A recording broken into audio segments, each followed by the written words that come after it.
Hi guys, my name is Vanessa Smedley and I'm a painter.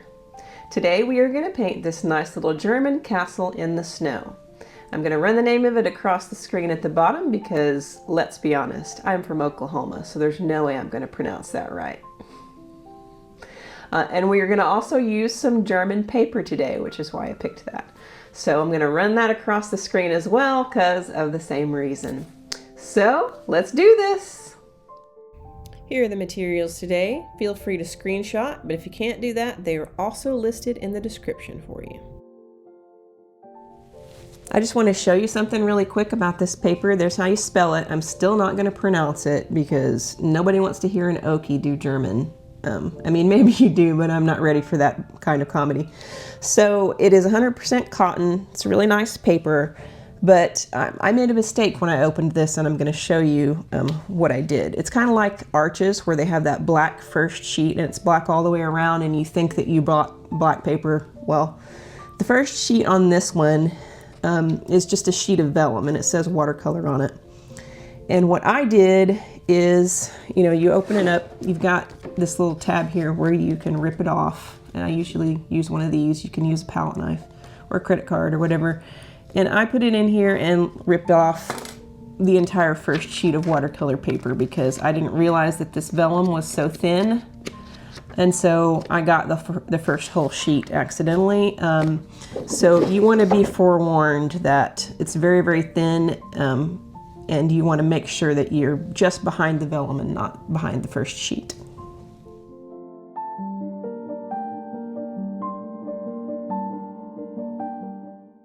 I'm starting out by mixing some ultramarine blue with some cerulean blue, and then I mix some ultramarine blue with some cadmium-free orange.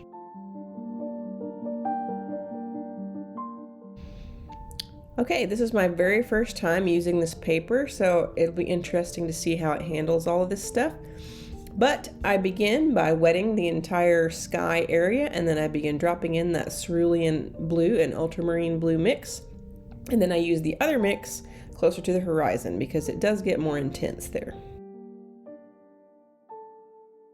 Then I use a scrunched up shop towel to lift out a little bit of cloud pattern and then to lift out the tower area. Then I use a tiny little chisel brush to lift out the trunk areas because I just don't like adulterated color. I don't like to paint colors on top of other colors if I can help it unless I'm trying to layer.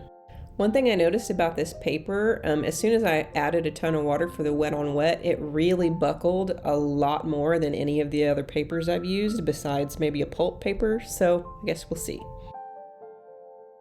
Next we're going to go with the Umber twins here, and I'm going to mix burnt umber with some Paynes Grey and then raw umber with some Paynes Grey.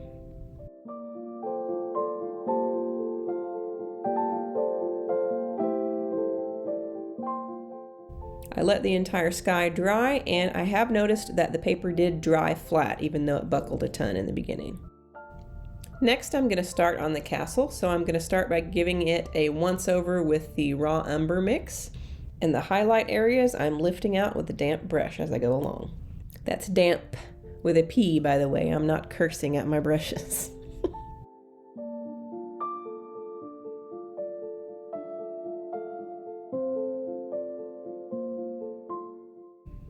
Once I'm finished with that, I come back in with the burnt umber mix and add it into the more shadowy and darker areas.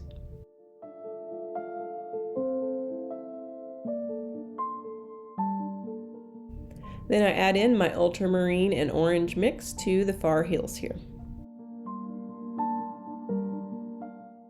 And lift out my tree trunks once again, because I don't want a darker stripe across the middle of them. I just don't. I'm going to go ahead and work on some of these areas that aren't touching the castle or any of the wet stuff right now. So I'm going to work on some of these grasses here. So I've grabbed my burnt umber mix and I'm just adding in some of the grasses that are peeking through the snow. Then I turn my brush on its side and then I start dry brushing in some of the more patchy areas with the same color.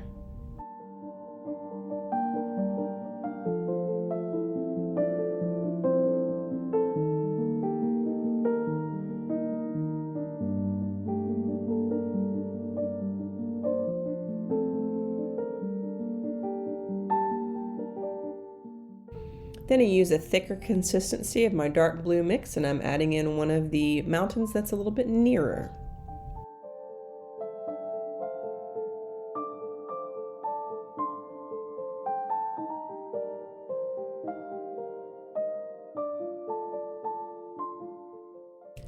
Now that the castle is completely dry, I'm going to come back in and add some more detail. So I'm using the darker of my browns and softening the edges with clean water when I need to blend it, or just adding it into the dark areas.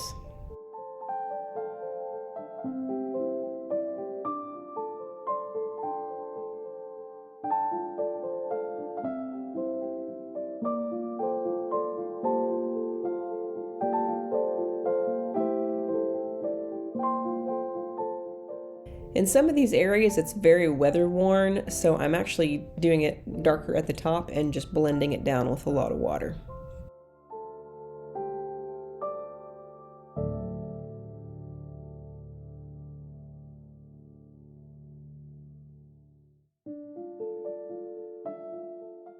Just using some of my darker brown here to add in some foliage behind the castle.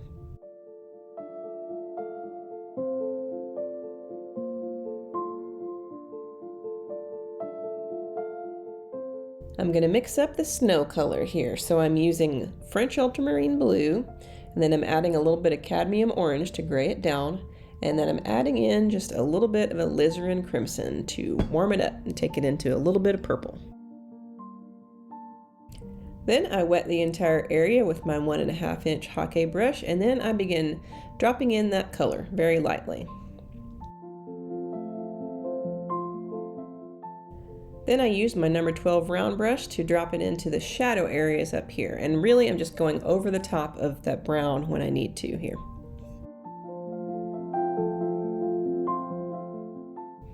I've allowed that entire area to dry because I'm doing these sloping shadows from trees that are up the hill, and I don't want them to just spread into nothingness. So I've allowed that to dry, and now I'm just adding that in, and then I am softening the edges with clean water.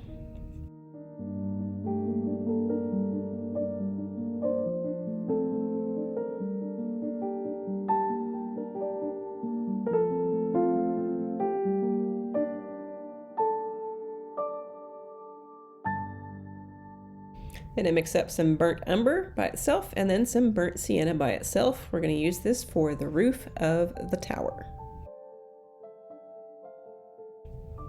Put in a single layer of this burnt sienna by itself right here, and then I'll come back in after it's dried and add the detail. Also, I'm using a little bit of my dark brown here to add some shadow to the other tower. Now I'm using my number 6 round brush to just continue darkening up this shadow. It is very, very dark, almost black in certain areas, so I'm just going to continue to get it darker until I get it where I want it.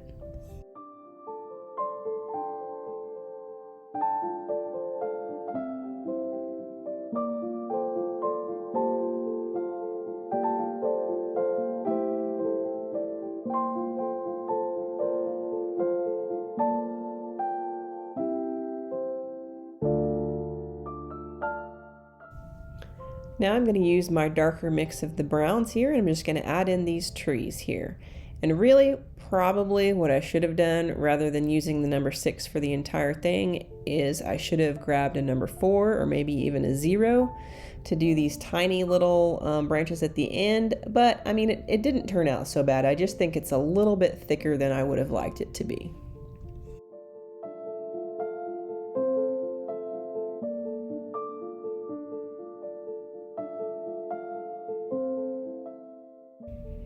Being that this is a German castle, I thought it would be fun to tell you that when I was about 10 or 12 years old, I decided that it would be a fun thing to start trying to learn German. I mean, most of the schools in my area, all they teach you is either Spanish or French, but for some reason I thought it would be a great idea to learn German. I think the reason is really just because my dad was stationed in Germany in like the 50s or so, and he would tell me some of the phrases that he remembered, and it really just piqued my interest. So I bought one of those, it's really just a English-German dictionary, and tried to learn it myself without any kind of course, without any kind of phrase books. It did not go well. Let's just put it that way. I don't remember a single word, other than maybe a couple of inappropriate phrases that I won't share.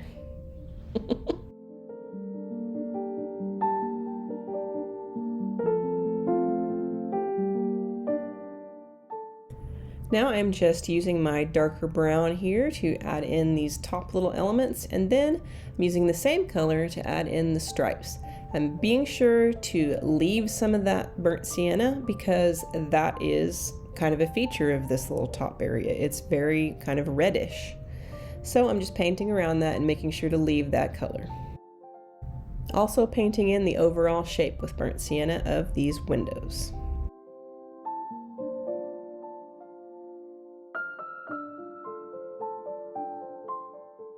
Adding a few details, again with the dark brown. A little history for you. This castle was built in 1460 by a duke whose name I also cannot pronounce. It was destroyed in the 30 Years' War in 1645. After the Great Fire of 1803, a lot of it was dismantled to help rebuild the city with some of the stones. This tree in front has kind of an odd shape because it has branches in front of the one in the back. So for right now, I'm just painting it in with that dark color, and then I'm using a damp brush to just lift out the highlights so that you can see the contours of what's actually going on. I'm using the dark brown and a tiny little chisel brush to come back in and add the darker parts of this window. Again, just painting around that burnt sienna to leave that color in there.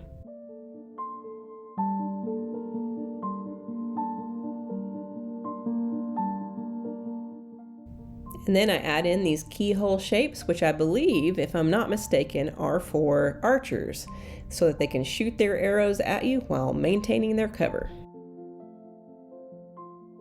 Then I use the snow color to add in these footprints here. Now, I could have left these out, but I thought they made an interesting story for this little scene. I mean, who walked through here? What were they dragging? What were they carrying? I don't know, but to me it's interesting. But then again, maybe I'm easily amused. You could leave them out if you want to. Just adding in some more grass details here, and I'm using raw umber on this one.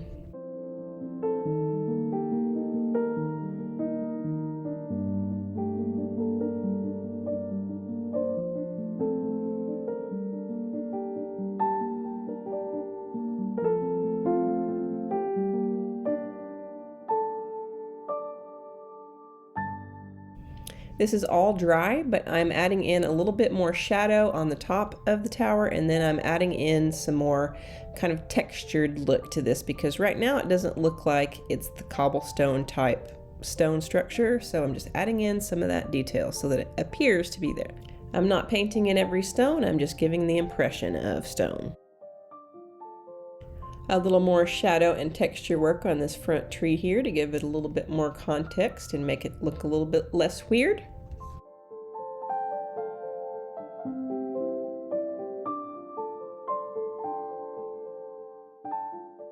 And now that we're pretty much finished with the castle, we are adding in these trees that are closest to it.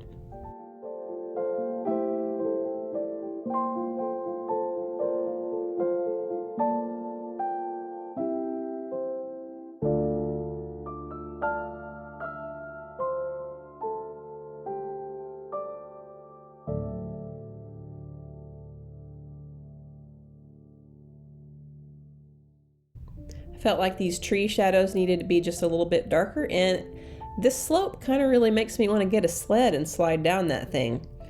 Except for it kind of looks like there's a lot of trees around there, so I mean, I don't know, maybe not. It's final detail time, so I've got my pastel pencils. This one is white, and I'm adding in just a little bit of detail on the roof and some of the trees and some of the snow-covered little bits here on the castle. Just some of that kind of stuff.